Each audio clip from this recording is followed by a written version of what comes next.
This podcast covers difficult topics, including rape, sexual assault, and trauma. The content may be upsetting or triggering for some listeners. If you or someone you know has experienced sexual assault, support is available.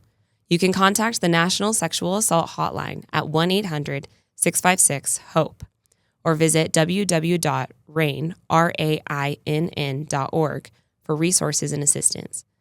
For more information about our guests today and additional local resources, please see the details of this week's podcast at thegoodeffectpodcast.com. Remember, you are not alone and help is always within reach. Thank you.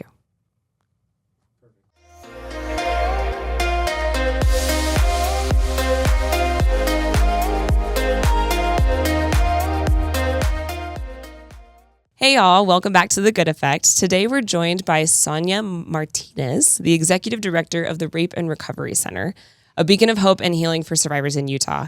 With a deep commitment to trauma-informed care and advocacy, Sonya leads an incredible team dedicated to empowering individuals and fostering systemic change. Let's dive into her journey and the vital work of the Rape Recovery Center. Sonya, thank you so much for being with us today. Thanks for having me. Yeah, well, we got talking a little bit before the podcast started. Yeah. And I'm really excited to just hear more about what y'all do on kind of a daily basis, but also your mission as a whole. But I also am super fascinated by you and how you kind of entered into the Rape and Recovery Center, how you entered the nonprofit space. So what did that journey kind of look like? When did you decide to join the space and the team? I'm so glad that you asked because I feel like it's really important to talk about the past before we can talk about the present. And so for me personally, I was raised in Salt Lake City's West Side, on Salt Lake City's West Side. My mom was a single mom, and a lot of my family, including my father, were incarcerated, involved in the justice system. And from a very early age, I had this sense of is the whole world like this? And what is it about my neighborhood and my family that feels really hard? And I didn't have the language for that. And fast forward, I had a teacher in high school take a lot of interest in me and pulled me into her class one day and said, "You're really smart, and I think you're doing the bare minimum." It was, it was a U.S. history class in high school, and I was like, well, I don't like this class. As a teenager. Yeah, and I was really unruly and very angry during my teen years for lots of reasons. And she said, is there something I can do, to make you a little more engaged or whatever? I mean, you're going to pass the class, but I'm just curious. So she actually, leaned into curiosity about, who is this person? And I said, yeah, there's nothing about my people, my community. I'm a Latina. My family is from New Mexico, the northern part of New Mexico. Been here. I tell people often the border crossed us. We didn't cross the border. And I was just there's nothing in this history that this isn't the whole history. So I've always been a person that's trying to figure out what is the missing piece or the missing conversation, because I know there's more than what I'm seeing. That. And so I wrote a paper. This was back in the day when you still had to go to the library and pull the books off the shelf and all of that. So I did a report on I think I don't even remember. I think it was Pancho Villa or something like that. And this teacher continued to stay in the background and sort of asked me to go to this leadership thing, asked me to go to, looking back, now that I've been a social worker for a really long time, she was pulling me into lots of programs and lots of high school completion type programs, lots of mentoring programs. I just was okay, yeah, I'll do that. And I went to it's called Camp Anytown, and it's now the Inclusion Center. It used to be called NCCJ, and it was the first time that I was there's a language for this. And we talked about gender issues, we talked about racial issues, we talked about spiritual and religious differences. And we talked about what does it mean essentially to be like a human, a global community member that like just wants to make the world a better place. And that sort of led me on this long road of schooling that took me down the social work path.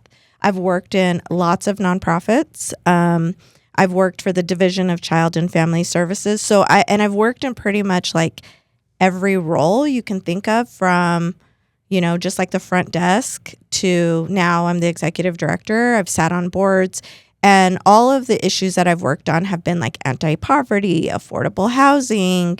And when I went to school to get my master's degree in social work, I thought it was mostly because I was going to just do like policy work and community building work.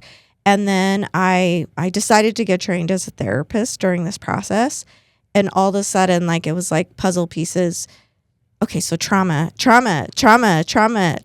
the thing, right? That is impacting all these communities. It's the thing that is impacting people's functioning, their abilities. And then it went deeper. I was like, started realizing, oh, I have a lot of people on my caseload, and even people I worked with, like in the Division of Child and Family Services, that are survivors of sexual assault. Fast forward, I'm doing therapy part-time while I'm also doing other nonprofit jobs. And the executive director of the Rape Recovery Center at the time comes to me and says, look, you're already trained on like the core values, the way that we do our work at the Rape Recovery Center. We have this really huge wait list. Would you be willing to, I see some clients part-time, you have a small caseload. Would you be willing to allow us to contract you, and you come in like 1 or 2 days a week, just, you know, to help us move down our wait list because it was so long? And I was like, yeah, of course. So I kind of paused all my other side things. I was teaching at the University of Utah, and Wow. yeah, Superwoman. I always had, up until recently, this is the whole topic I could get on about self-care. I've always had 2 or 3 jobs up until right now. And I decided, yeah, I would love to do that. And I fell in love with the organization even more than I already had a lot of respect for them. But I just fell in love with the people who worked there, the survivors that I met, and that executive director, about 2 years in, decided that it was time for her to move on, and the position came up. And I was like, oh, I feel like all of my past experience with policy work, with program management, working directly with survivors, like it all felt like it came together at this point in my life to move into the leadership role at the Rape Recovery Center. That's awesome. So like everything you had done up until that point just accumulated. Yeah. I love that. And I think that it's really important. Before we talk about the organization itself, I just, I really want people to know that like, you don't have to have it all figured out. Even if you're just like, I just want to do something good, just start. Start where you're at. Start with what your resources, with your experience, what your knowledge is, and the road will kind of unfold for you. And then you'll have an opportunity to continue to write that story as you go along. I love that. So you kind of, do you feel like as a young woman, as a teenager, you kind of fell into the path and then eventually fell in love with it? Or do you feel like you always had that passion as a young kid to kind of, because you said you kind of came from a really difficult a lifestyle that was a bit harder, quite a bit harder actually than maybe your typical teenage I think kid. I've always had, my mom will tell you that from a very young age, I was always like, the why? Like I'm not a kid that would just be like, go do that thing. I was always a kid that was like, why? Like, that doesn't make sense. And so I think that I've always innately had in me a sense of justice. That's what I would put the sort of, like, if I had to summarize it, it's like, I want justice. I want to seek justice. I think that we all can contribute to justice, and I'm extremely curious. And so the more curious you become, the more you learn about other people's experiences, the more you learn even about the people in your own family. Totally. And it just broadens and opens. And so in some ways, I think I've always innately been a social worker. I was also always the one who friends come to talk about their problems, and even sometimes adults in the family. Yeah. And so for that, I would say there is something innate, but I actually believe that all humans have that. Yeah. Yeah. I mean, that's something I think I've leaned into as I've kind of grown into adulthood is I'd always had questions and I was always wondering and curious, but I think for a long time, I personally, as a child, was like, oh, that's annoying or that's bothersome or anything. But I definitely felt like in my adulthood, leaning into curiosity, leaning into the why of things and learning how to, I haven't always been tactful. I can be a little bit of a bull in a china shop, but learning how to tactfully question anything or even ask people and kind of deep dive into who they are and where they've come from has really enhanced my life as a whole and the relationships that I have. Like it totally has opened chasms of connection that I never even thought were possible. Yeah, I mean, so I love that. You could if you talk to engineer, they would have a very similar, but their curiosity and they're like the why is it's something we talk about, but we don't talk about that with the human condition. Yeah. But I think I believe we're all, most of us, I mean, there's some exceptions, but I think most people are wired in that way. And the things that happen to us along the way either strengthen that, create more resolve in that, or for others creates other ways of having a relationship with just like the human condition, what it means to be a human being. Yeah. Well, and I think you learn so much about even yourself. Like I definitely feel like, and I've noticed this in me and in my own journey, but also in the people that I'm very close to who are around me often, that you kind of wonder, oh, where did that come from? It's kind of like when you're a kid and you're like, where did I get my nose? And do I have my mom's eyes? Right. And kind of thing. But it's so much deeper and a little more, can sometimes be more painful to kind of dig up that stuff from the past where you're like, absolutely. Why does that bother me? Why do I get jealous? Or why does that make me angry? And I know getting married has been like one of the most eye-opening things because sometimes my husband will do something and I'm like, oh, that drives me crazy. And then I have to be like, wait, is he driving me crazy? Or is that something in me that for some reason is hurting my feelings or making me sad? And it helps me connect so much more to myself. But it's so interesting when you live with someone else, you're like, oh my gosh, I really need to dive into that, almost like that inner child. So pull that out. Here's where the trauma therapist in me comes up, which is like take it back one step further actually and say, and like if we could all ask ourselves more times a day, like, ooh, what is that I'm feeling in my body? Because sometimes we don't have the words. Sometimes we don't have the language to explain. And I think that's even just over my formation. That's why I said I didn't have the language. I didn't have the vocabulary. I still don't even as we're talking, I still don't fully have the vocabulary for what it is inside of me that makes me that sense of resilience or persistence or like just this resolve to make the world a better place, a safer place. Yeah. And if we could all just stop more times a day and ask ourselves, something is happening in my body. What's that little like tightness in my throat? What's that like butterfly in my stomach? Why am I tapping my foot? And then when we pay attention to those things, then we can say, okay, what's really going on here?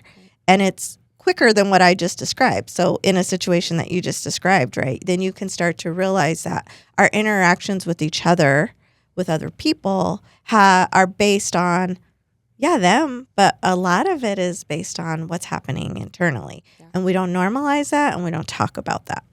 So on that topic, rape, sexual assault, I mean, these are really intense topics that are difficult to talk about even if you haven't experienced it. Yes. How do you, like, what do you guys do in the rape and recovery program to help people just learn how to do exactly what we're just talking about, to kind of dig down and realize what happened to me or what did I experience and how can I overcome it? What tools, what resources do you guys provide? So I think at first I want to say that if any of your listeners or viewers are survivors, I just want you to know that I believe you. The Rape Recovery Center believes you, and there are resources and help out there, and we can talk about that later. And then the next thing is, as you mentioned, I'm the executive director of the Rape Recovery Center. We are a rape crisis center. We are based in Salt Lake City, Utah. We serve people across the state, but our primary geographic focus area is Salt Lake and Tooele counties. So we have like an urban and a rural mix in terms of our services. Our mission is to support and empower survivors and victims of sexual violence and to educate the community about the cause, impact, and prevention of sexual violence. And ultimately, our vision, the reason we exist, is to create a community free from sexual violence. So our existence is so that we can put ourselves out of existence, essentially, is what we do. And what that looks like on a really practical level, we have direct services, and then we have this community engagement arm. So in our direct services, we send advocates out to hospitals. When someone is sexually assaulted, they can go to their local emergency room and receive what's called a forensic exam. Some people refer to it as a CODAR. And in most hospitals in Utah, an advocate will actually come out and accompany a forensic nurse, a sexual assault nurse examiner. In the Rape Recovery Center, we do that throughout all of Salt Lake County and Tooele County. We get dispatched out. We accompany the survivor while they're receiving that exam. We have a kit that we give them, which usually includes a clean pair of change of clothes. Oftentimes, when someone is experiencing that exam, their clothes will often be kept for evidence. And so the whole point of our advocates is to be a support system, to be someone who believes them, to help them understand their rights as a victim. So victims have rights in the United States, and to make sure they have what they need in the short term. And then we educate them about the process and the system. Our goal is not about reporting to law enforcement. That we can have that's a whole podcast in itself, right, about whether or not, that should be an aim. But for us, the main thing is in the immediate days after assault that someone gets medical attention and they get connected to emotional support. And that's what we do in that moment. We also then have ongoing, what we call in-house advocacy services. So it's short-term case management, resource and referral. And what those advocates do is they may help someone actually navigate the criminal justice process. They may help them find resources in the community. Like we have a lot of survivors that we work with are actually low income, and so they may have other basic needs that are not being met. So imagine then having one of the worst things that could happen to you and just being like, your prefrontal cortex is shutting down. Like, how do I even make sure that myself and my kids have food or whatever? So our advocates work with them on that. If someone has not reported, and they will work with that, and they want to report, they will actually accompany them to report to law enforcement.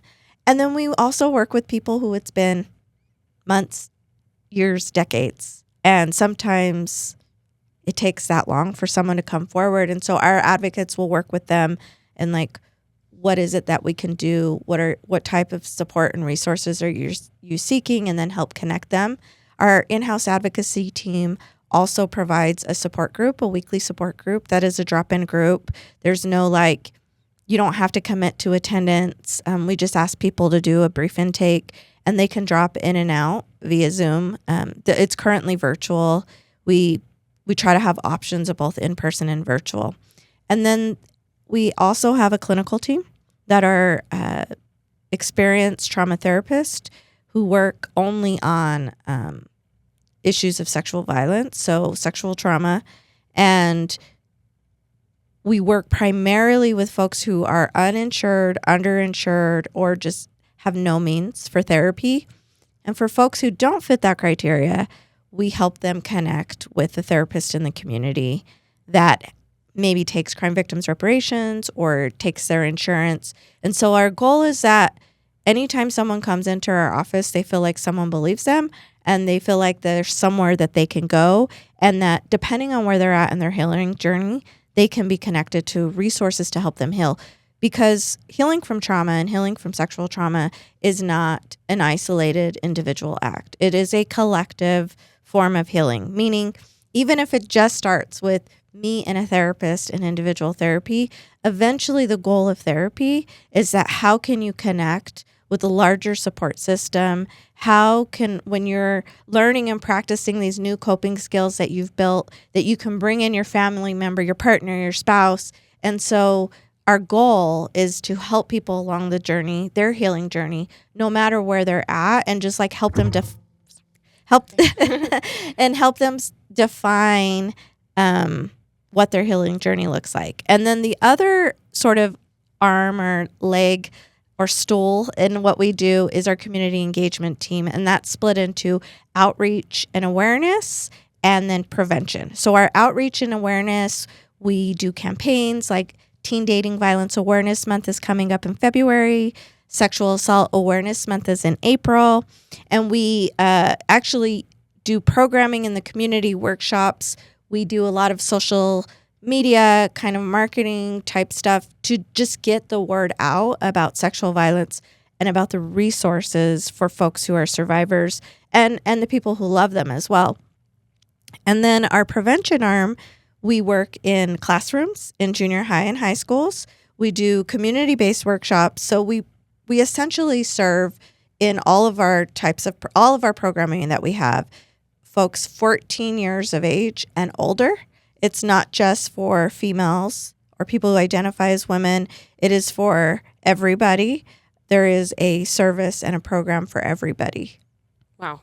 I love that. Wow. You guys do so much. And I love that it's almost like you guys are one big hand to hold through the whole process. I love that you have advocates that go with these victims to the hospital, that they, you don't feel alone, because the whole process I know can be really scary sometimes. And you are you're facing outside demons, but you're also facing like internal demons all at the same time.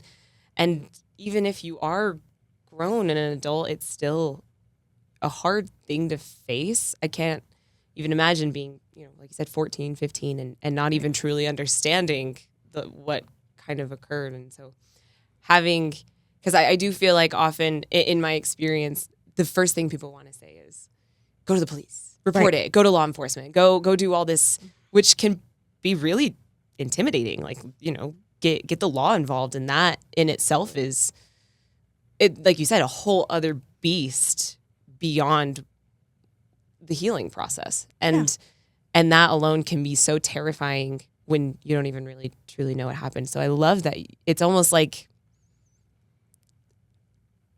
a subdued version of what we kind of see in TV shows and movies.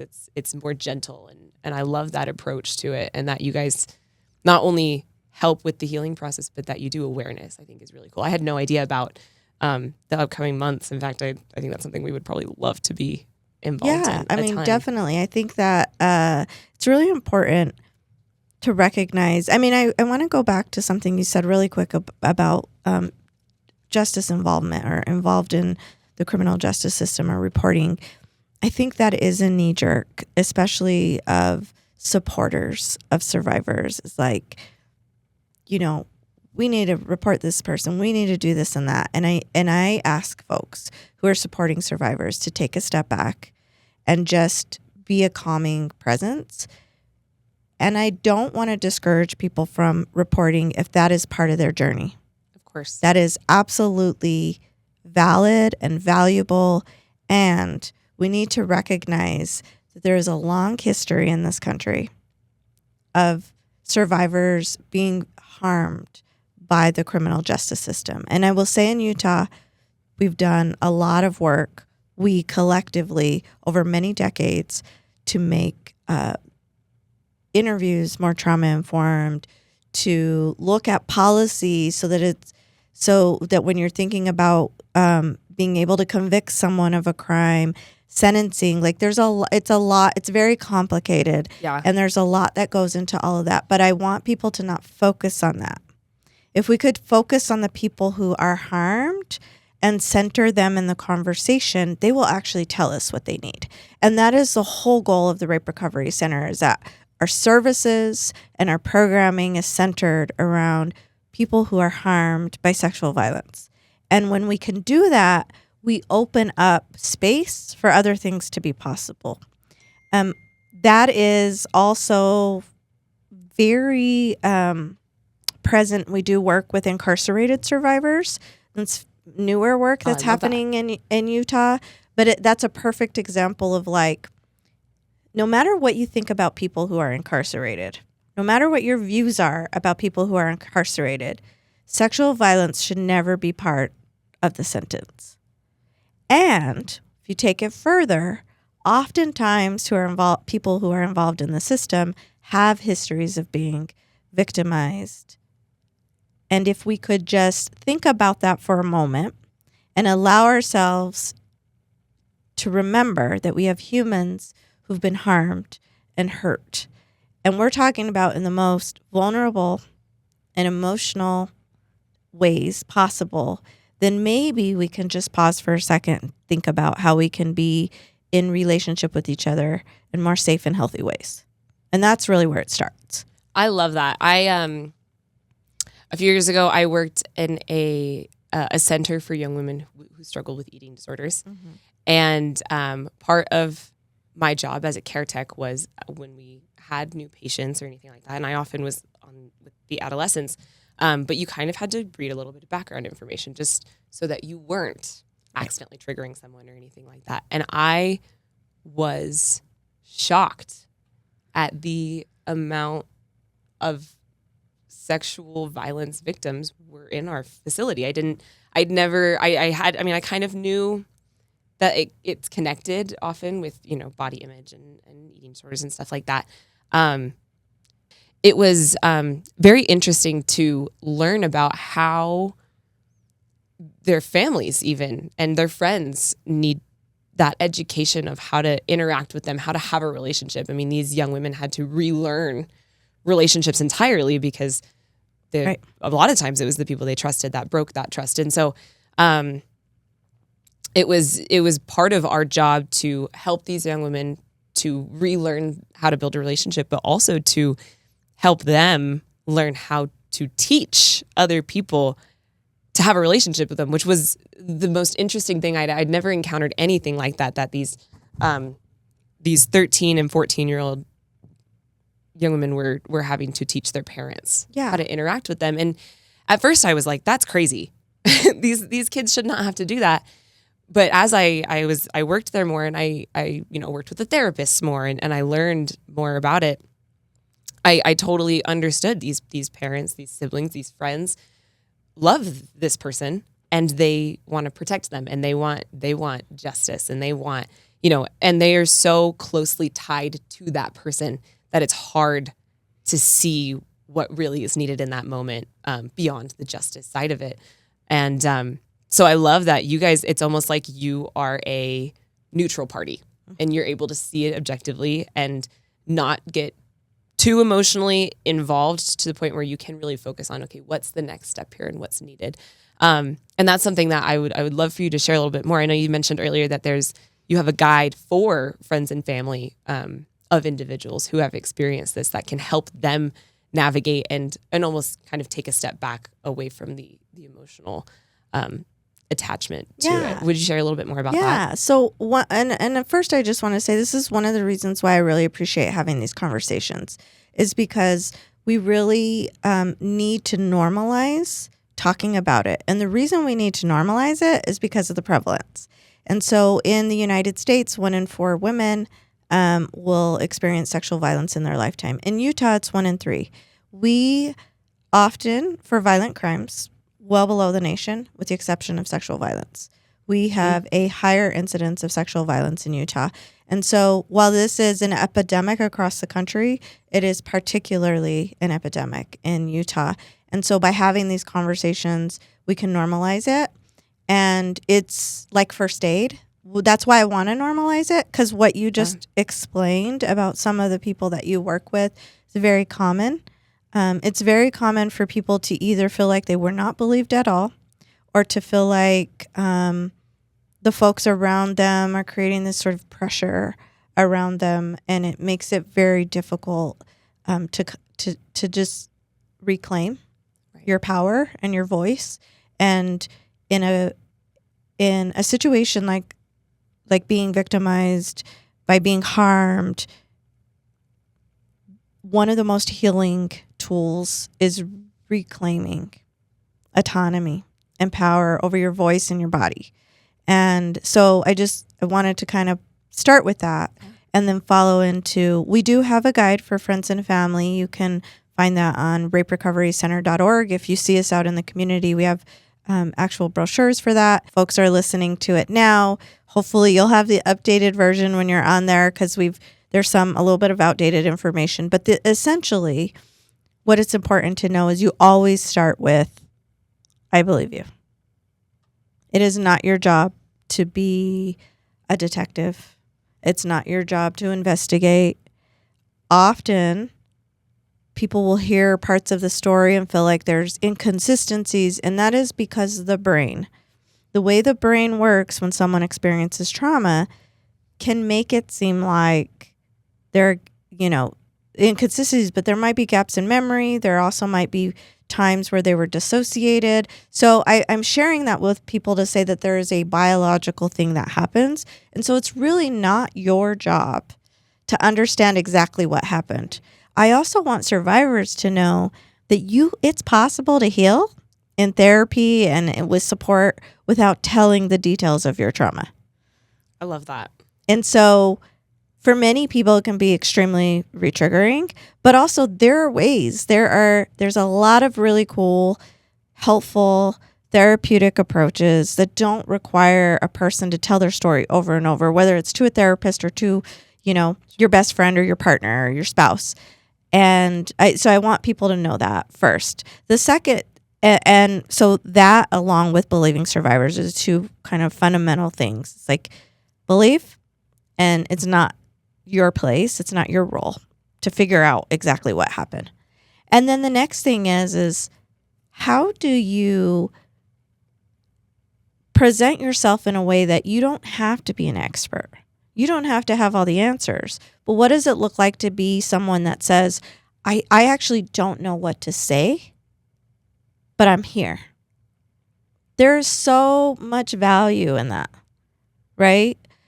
People just need someone to be with them. Sometimes I've had clients where some of the most healing work we've done is just sitting in a room together where they feel safe and they're able to feel their emotions for the first time and not feel like they have to have their guard down. So how can you be a safe, supportive presence for someone?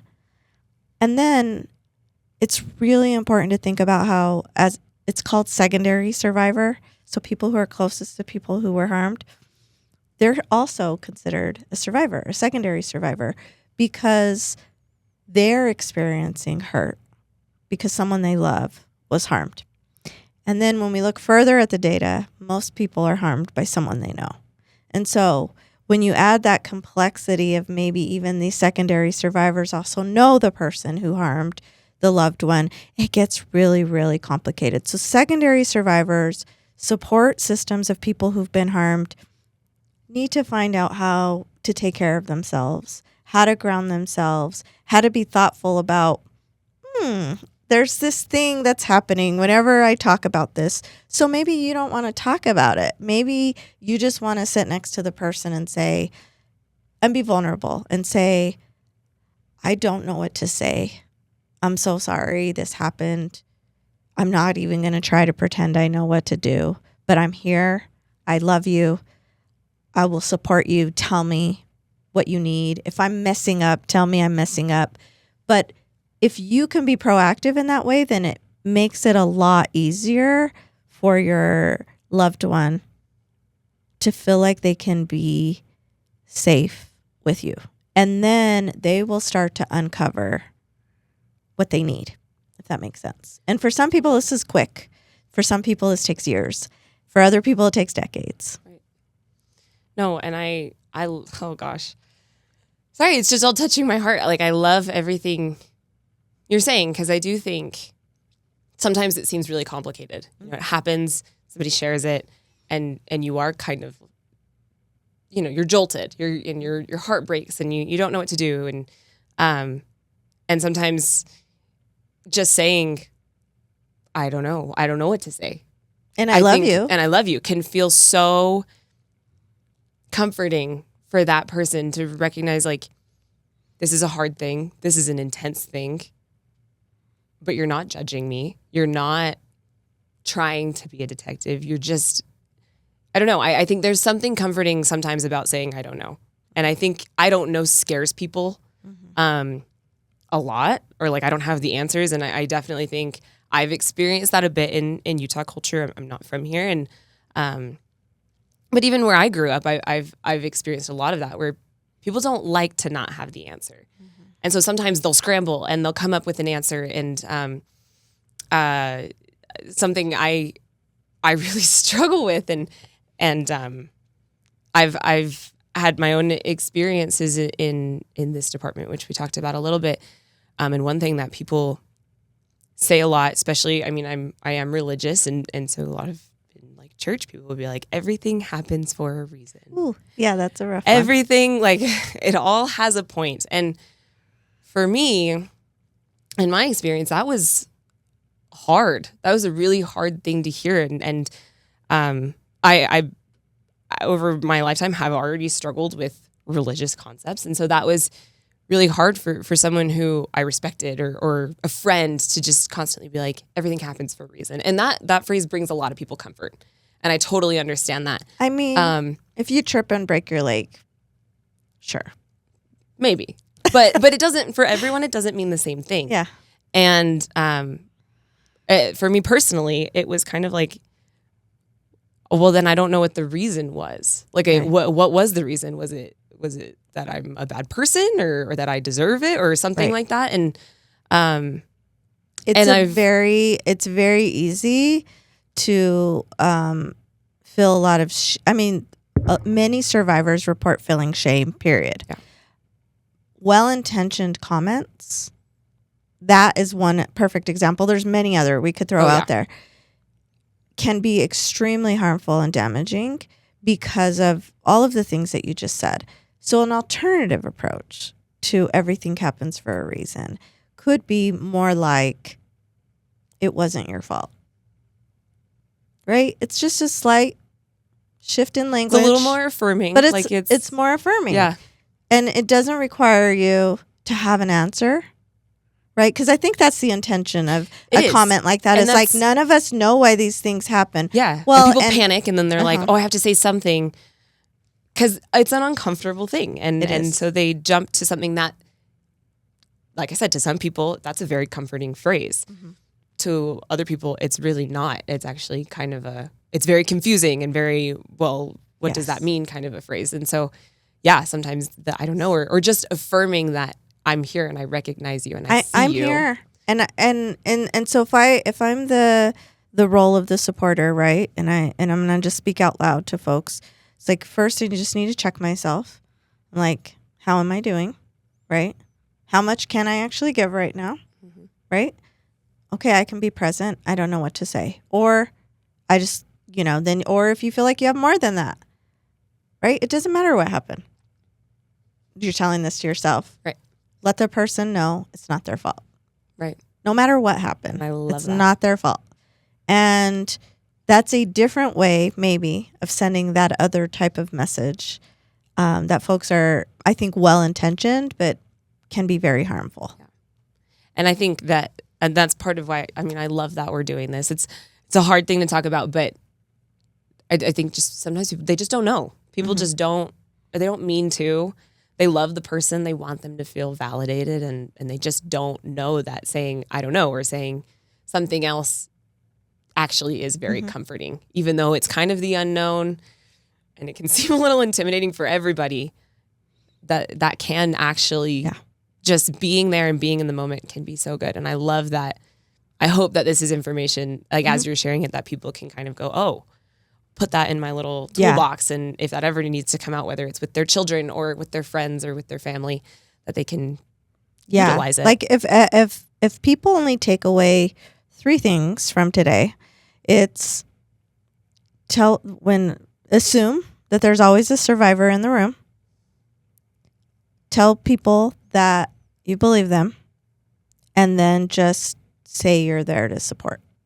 And the reason I say the first one is because I think if we can safely assume that when you're in a room with people, there's at least a survivor present based on the statistics, right? And if you can assume that, then maybe you'll kind of stop a little bit. And so that when these things are told to you, they're not as shocking maybe. And the reason why it should be shocking, it's violent, it's not okay, and it's very common. And the other thing that I want people, this is 4, I guess. The other thing that I want people to take away is that it is preventable, and that we can start very young and very early on prevention. And we do that by practicing consent in everything. And so often when people hear the word prevention or consent, they're like, "Oh, we're going to talk about sexuality, or we're going to talk about intimacy in a sexual way." Okay, first of all, sexual violence is not about sex. It's about power and control. Period. End of story. We can and could dive into that for, weeks of podcasts. Sure. Yeah. But that's the first thing that I want people to know. It's not about sex. It's about power and control. So then how do we prevent a violent crime that is about power and control? We build healthy relationships in our families. We help people create an understanding of themselves and allow people to own their body autonomy. And what that looks like in practice from a very young age is when you have children, if you're a parent, or when you're around children as friends, godparents, cousins, sisters, grandparents, we don't force children to show public affection with people. We don't force people to have hugs. We ask, "Can I have a hug?"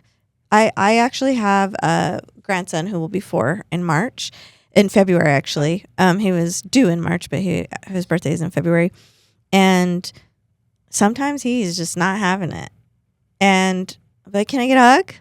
And he'll, no, or whatever his thing. And I'm like, "Okay, cool." But guess what? The next time I ask him, he gives me a hug. It's okay to allow people to not feel like they want to give you a hug. How do we teach toddlers, right? When they're playing, they're at a play date. Maybe we need to practice teaching them how to share. And, oh, wait, we don't take a crayon out of someone's hand. We ask them if we can play with the crayon. And then if a parent needs to intervene because they're not sharing, that's different. But we teach and model from a very young age to ask for consent, to allow people to own control of their bodies. And by doing that, as people get older, the conversations become even more advanced and more age appropriate. And we start to teach young men and young women how to date in a healthy way, because they do that, right? As adolescents and in college. And then we're setting the stage along the way for people to not only to just talk about consent and healthy relationships, but to actually practice it in front of each other. That way, when the stakes are much higher, people know how to engage in the conversation.